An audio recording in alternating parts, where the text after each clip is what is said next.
Hello students, ये है Aleen online और मैं हूं असद सर, एमईक्यू सर। आज हम लोगों को जो सीजीआई और सुप्रीम कोर्ट में जितनी भी पक्ष और विपक्ष की हेयरिंग हुई, उस हेयरिंग में किन किन बातों को, किन किन पॉइंट्स को उठाया गया, उसका क्या कंक्लूजन है, उस कंक्लूजन को डिस्कस करना है।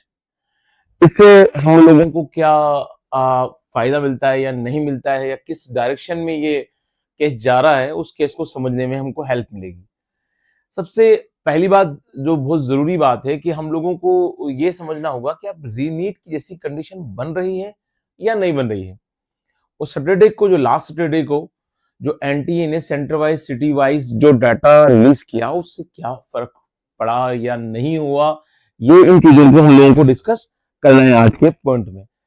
तो हम लोग जल्दी से इस बात पर आते हैं कि आज का जो हेयरिंग हुई उसमें क्या होगा, कल जो हेयरिंग दी गई है वो हेयरिंग में क्या खास बात है, और क्वेश्चन नंबर 19 किस तरह से एक ज्यादा जो है उसने कियोस क्लियर क्लियर क्रिएट किया, वो क्या क्या पॉइंट्स हैं। चलो वन बाई वन हम इन पॉइंट्स को क्लियर कर लेते हैं कि किन किन पॉइंट्स पे हमको डिस्कस करना है। तो आज जो 22 जुलाई में आज जो हेयरिंग हुई उसमें 5 से 7 घंटे ये हेयरिंग चली है और काफी पॉइंट टू पॉइंट इस पर डिस्कस किया, क्योंकि एग्जाम है, डॉक्टर्स का वाला एग्जाम है, जिसमें हमारे इंडिया में जो डॉक्टर्स बनेंगे उसके लिए एग्जाम है। तो बहुत ज्यादा इस पर ऑनरेबल सुप्रीम कोर्ट बहुत ध्यान दे रहा है और एक एक चीज की जो याचिकाएं लगी हैं उनको क्लियर करते जा रहे हैं, कि ताकि जब फाइनल डिसीजन में पूछा जाए कि रिनीट होनी है या नहीं होनी है सॉरी, तो उसके लिए पहले सब पॉइंट्स को एक बार डिस्कस कर लिया जाए, ताकि फाइनल जो कंक्लूजन होगा वो सही और बिल्कुल एक्यूरेट हो। सबसे पहले तो सबसे ज्यादा जो बात चली 5 से 7 घंटे में, उसमें क्वेश्चन नंबर 19 से कई पॉइंट्स उठे, उसी के लिए कल की डेट और दी गई है 23 जुलाई की। और क्वेश्चन नंबर 19 का आपको मालूम होगा कि इस क्वेश्चन के एनटीए ने दो क्वेश्चन को सही माना। उसका पहला कहना यह था कि पहले वाली जो एनसीईआरटी थी उससे क्वेश्चन जो उसका ऑप्शन था वो सही निकल रहा था, दूसरी जो नई एनसीईआरटी है उसके हिसाब से एक नया क्वेश्चन निकल रहा था। जो ऑब्जेक्शन दिया गया उसके बाद एनटीए ने दो क्वेश्चंस को राइट मान लिया, और जिन्होंने दो ऑप्शंस को चूज किया उनको तो मार्क्स मिल गए। लेकिन एक स्टूडेंट ने इसी पर इसीलिए एक याचिका लगाई कि भाई मुझे तो मालूम थे कि इस क्वेश्चन के दो आंसर हैं, इसलिए मैंने अटेंड नहीं किया, और मेरे जो मार्क्स है वो 700 कुछ मार्क्स आ रहे हैं बच्चे के, कि मैंने इस क्वेश्चन को इसलिए छोड़ दिया क्योंकि उसके दो आंसर हैं, मुझे मालूम था कि इसमें बोनस मिलेगा। लेकिन एनटीए ने उन लोगों के आंसर को सही मान लिया जिन्होंने उन दो ऑप्शंस को चूज किया, हमने तो इसलिए छोड़ दिया था।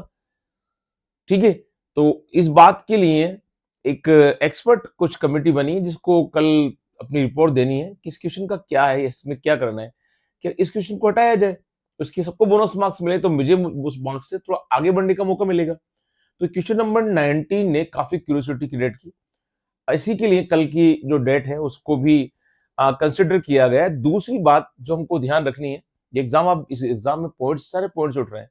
एक पॉइंट और उठा था कि भाई एक बच्चा है जो 12th में फेल हो गया है, लेकिन उसकी यहाँ नेट में अच्छी रैंक है, ठीक है, उसके 700 प्लस मार्क्स है। तो देखिए क्या क्या चल रहा है, ऊपर वाला जाने अब क्या इसमें से निकल कर आती है बातों को।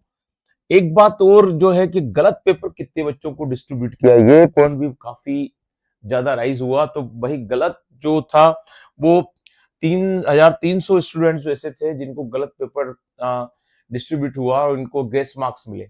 ये नंबर्स जो है उस नंबर्स की बात की जा रही है, ठीक है। बाकी सीजीआई ने यही पूछा है कि भाई इसका और कोई है कि कहाँ कहाँ पर गलत मिला या दूसरों को भी मिल गया है बच्चों को, या उनकी बात यहाँ तक पहुंची कि नहीं पहुंची, सुप्रीम कोर्ट पर या किसी अन्य याचिका के थ्रू उन्होंने कहीं लोकल कोर्ट में इस बात को उठाया हो। फिलहाल 3300 स्टूडेंट वाली बात थी, तो ये पॉइंट था। नेक्स्ट हेयरिंग 23 जुलाई को दी गई, वो इसीलिए दी गई है, बतला दिया मैंने आपको क्वेश्चन नंबर 19 का जो क्यूज था। अब मेन चीज हम बच्चों के लिए ये है कि यार रीनीट होगी या नहीं होगी, रीनीट होगी या नहीं होगी, मेन तो पॉइंट यही है, चाहे कितनी बातों को हम डिस्कस कर लें। तो रीनीट होगी या नहीं होगी, इसके लिए दो बातों का बड़ा इंपॉर्टेंस है कि भाई सीजीआई भी या सुप्रीम कोर्ट भी ये कह रहा है, बेंच ये कह रही है कि भाई नीट का पेपर में जो लीकेज हुआ है ना, जो स्कैम हुआ, किस लेवल पर हुआ। जो शुरू से एनटीए कह रहा है कि भाई एक स्मॉल स्केल पर हुआ, स्मॉल स्केल पर हुआ, लार्ज स्केल पे नहीं हुआ है। ठीक है, ये तो पक्ष है उनका, तो सरकार और एनटीए का, चलो उनका पक्ष अपनी जगह पर है। अब सुप्रीम कोर्ट रीनीट कब कर सकता है और कब नहीं कर सकता, सुप्रीम कोर्ट का ये कहना है कि अगर पेपर लीक बड़ा व्यापक हुआ है, बड़े लार्ज स्केल पर हुआ है, तब तो इसको दोबारा कराना तर्कसंगत है। ठीक है, लेकिन अगर किसी एक सेंटर पर हुआ, जैसे मैंने आपको बतलाया था कि 2 सेंटर को लेके बात चल रही थी कि इतनी लेवल पे वहीं पर हुआ था, आपको इससे पहले वाले लेक्चर में बतलाया था मैंने। तो इसकी व्यापकता, इसकी कितने लार्ज स्केल पर ये हुआ है।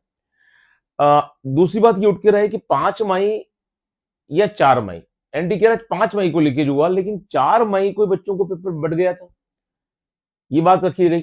और 4 मई को पेपर बच्चों को बटा, तो उसके बाद उन बच्चों ने उन पेपर को सोल्व किया, और उसके बाद वो व्हाट्सएप पर भी आ गया, उसको अलग अलग माध्यम से डिस्ट्रीब्यूट कर दिया गया।